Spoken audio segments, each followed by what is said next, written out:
jërë ngeen jëf mbokku internet yi safoo di seetaan site bii di wasaare ginnaaw ba ñu leen nuyoo ziar leen bu baax a baax tey jii nag ni ngeen koy gisee ñu ngi file ci Grand Yoff nakar ak tiis bi nga xamante ni moom moo fi am niki démb muy dal bi ngeen di seen sama ginnaaw moom fi daal di daanu faataale xale boo xamante ni ay atam mu ngi toll ci 3 ans loolu nag sabab fi suñu ay tànk comme ni ñu koy defee saa su nekk bu ñu gisee information li ñuy njëkk a def rek mooy dem ci ñi nga xamante ni moo di famille bi gisee ak ñoom tàllal leen micro bu ko defee ñu indil ñu ay leeral mbir moom mu naka rek la demee ndax xale boobu moo ci ñàkk bakkanam ndax am na ñeneen ñu ci am ay gaañu dal bi ban heure la daanook ban heure la sapeur ñëw loolu lépp ñi nga xamante ne ñoom ñoo ko jot a fekkee dinañu ci jox ay leeral ci mbir mi exactement rek naka la demee laata loolu rek ñaanal xale bi nga xam ne moo fi bàyyeekoo yàlla yërëm ko xare ko aljannay firdawsi fa mu jëm gënal ko fi nga xamante ni fi la jógee damay giseek ñi nga xam ne ñoo jegee famille bi rek wala ñi nga xam ne ñoo fekkee bi dal bi di daanu bu ko defee ñu indil ñu ay explication ci mbir moom mu naka rek la demee.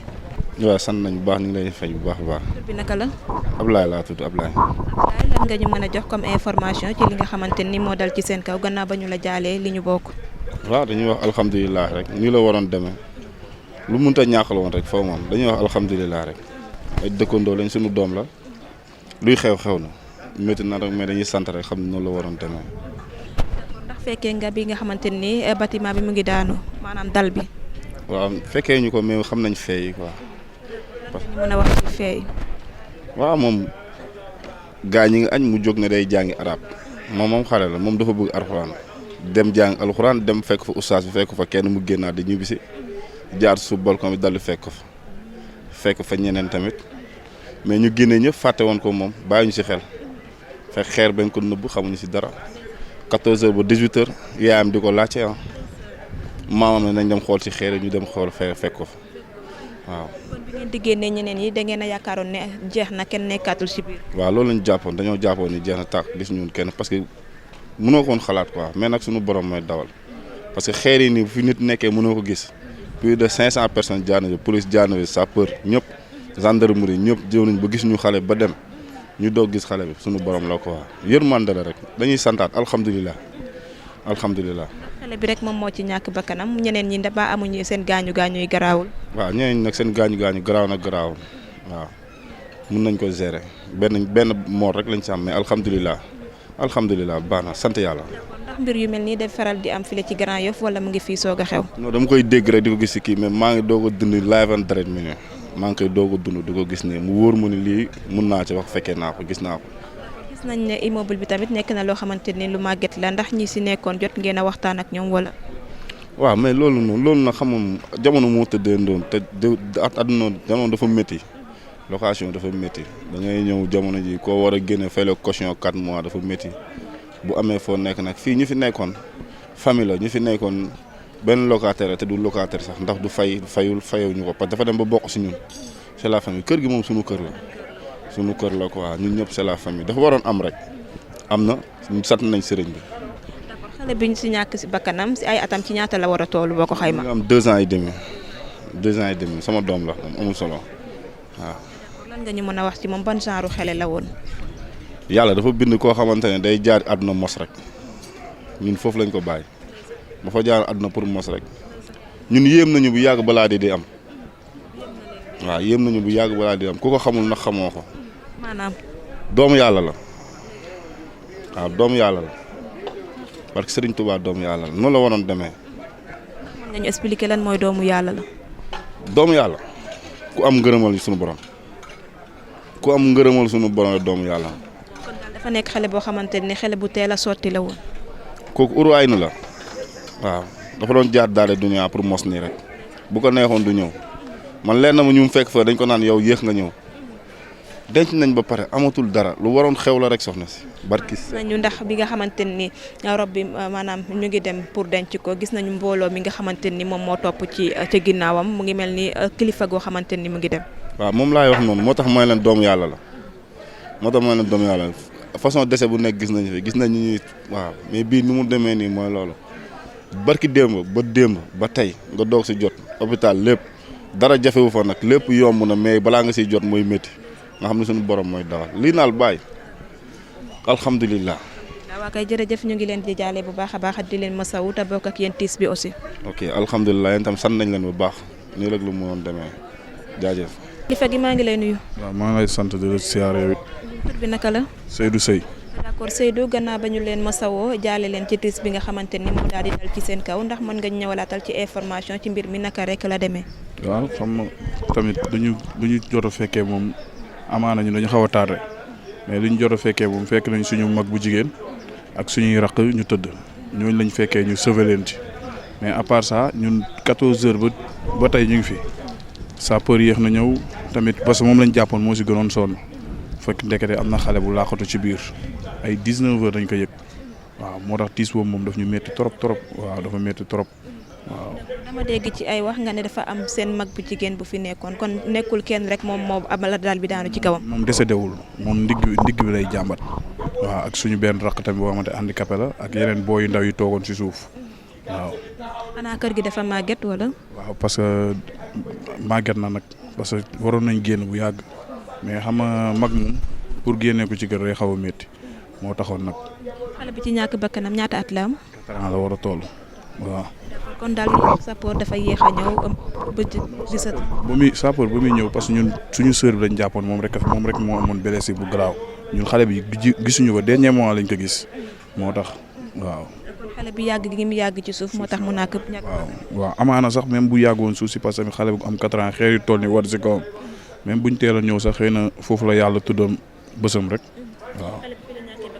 fii la ñàkkee ba kanam waaw. waaw xale bu yaru xale bu ndaw 4 ans koo xamante bëgg ñëpp du daw nit waaw loolu lañ mën a wax ci moom xale bu yaru bëgg nit ñi waaw. gis nañ saaru mbir yu mel nii saa bu ñëwee rek day faat bakkan wala mu indi nit ñoo xamante ni am nañ ci ay gaañu lan ngay lancer message ci ñi nga xamante ni dañuy nekk ci ay bâtiment yoo xam ne dañu xaw a màgget. mooy ñu jël suñuy matuwaay rek parce que bu la leeree bâtiment moom dafa am délai quoi dafa am délai am na délai moom wax dëgg yàlla ñu jël suñuy matuwaay rek waaw parce que tamit fagaroo gën faju quoi waaw. merci beaucoup. ok soxna si merci waay jërëjëf. kilifa gi ñu ngi lay nuyu. waaw ñu ngi leen nuyu di leen sant. tur bi naka la. Cheikh Faye laa tudd. Cheikh Faye ñu gis ne yow sa kër moo jàkkaarloo ak fi nga xam ne dal bi moom moo fi daal di daanu lan nga ñu mën a jox ci information ci li nga xam ne moom moo fi xewoon ni ki démb.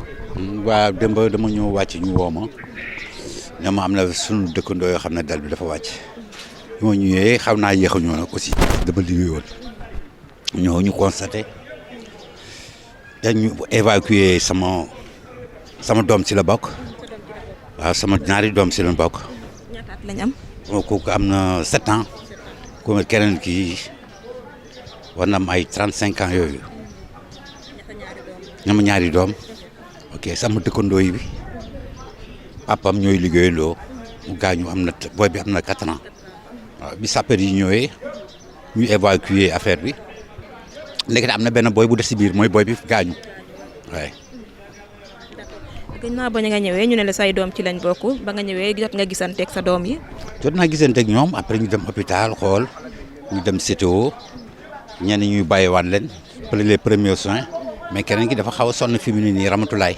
sa doom bu mag bi. sama doom bu mag bi waaw mu ngi dem ak ñëw nag mu dem ñu ne ko place amul ak yooyu waaw loolu laa ci delluwaat na sax tey ci suba. moom gaañoom bi fan la dafa ci loxo bi la.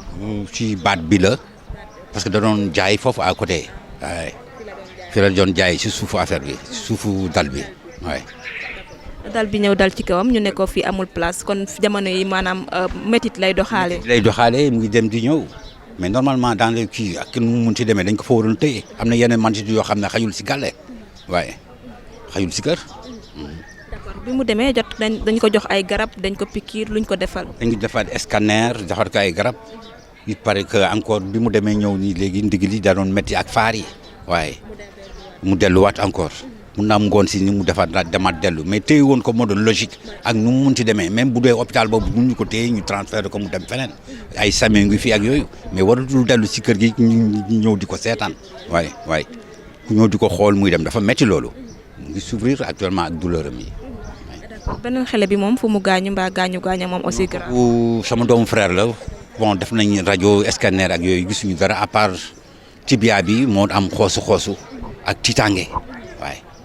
moom dal bi ban heure la daanu. bon ay 2 heures lañ ma woo wax ma ko 2 heures heure añ waaye mënoon na gën a garaaw nag sant yàlla ndogal mais mënoon na gën a garaaw aussi waaw.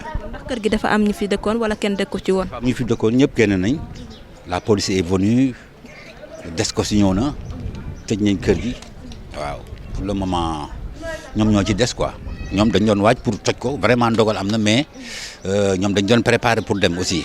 préparer pour toj kër gi. kër gi moom franchement parler waaw ñoo jàkkaarloo ko fa ndogal du ñëw. sa doom boobu moom gannaaw ba mu ñëwee ci kër gi naka lay dundee ak li nga xamante ni moo di métit bi nga xam ne moom la àndal. métit bi yaayam géré man ma géré mu dem hôpital moom premier jour bi lañ ko génnee mais fi mu ne mu ngi géré nii quoi maa ngi koy laaj chaque fois ndax yëg na ay métit mais ça va sant yàlla. mooy sa taw.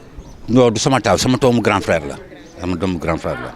boo amoon message booy lancé jëmale ko ci ñi nga xamante ni tamit am nañu bâtiment yu mel nii te saa bu daanoo rek ñu gis que ne dafay def ay njombe wala mu daal di faat bakkan aussi. waaw mais côté boobu côté état daf koy jël parce que mooy tamit dafa métti Sénégal fii il faut benn côté état bi jël ses responsabilités xool ba man mi sama kër day waaj a daanu sama kër y a des fissures y a yooyu fii laa dëkk nous sommes en danger ñun ñëpp mais état bi war na mun jël benn responsabilité dimbal social am ji parce que moyens yi dafa métti am fii. c'est très dur. booy bëgg ni ah. sa kër mu ngi waaj a daanu ndax yaa ngi def ay démarches pour génn wala. mos naa def démarche bon fi mu xëy na jël kër gi yóbbu ko garantie à la banque ñu mun ma jàppale ma defaraat waaye. kon ni nga ci dëkkee nii risque la ak say njaboot aussi. risque la mais tous les bon je fais la maçonnerie xam naa fu muy grawee aussi man lépp lu ñu war a dindi dama koy dindi di xaar nag les moyens maa ngi ci def ay démarches pour am. lu mu ko defaree awma solution mais maa ngi wut solution waaye. kon daal fi mu nekk nii jot nañu jàppale la ndax sa kër gi fu mu nekk nii ku ko xool xam ne aussi mu ngi waaj a daanu comme ni nga ko waxee te xale yi sa njaboot gi yëpp a ngi si biir. waaw sama njaboot a ngi fii mais lépp li nga xam ne ñoroon na wala war na daanu daanal naa ko mais maa ngi xaar nga ñaanal ma aussi xéewal am ñu defar ko waaw yàlla baax na. merci beaucoup. ok merci maa ngi lay gërëm di la sant. ok jaajëf.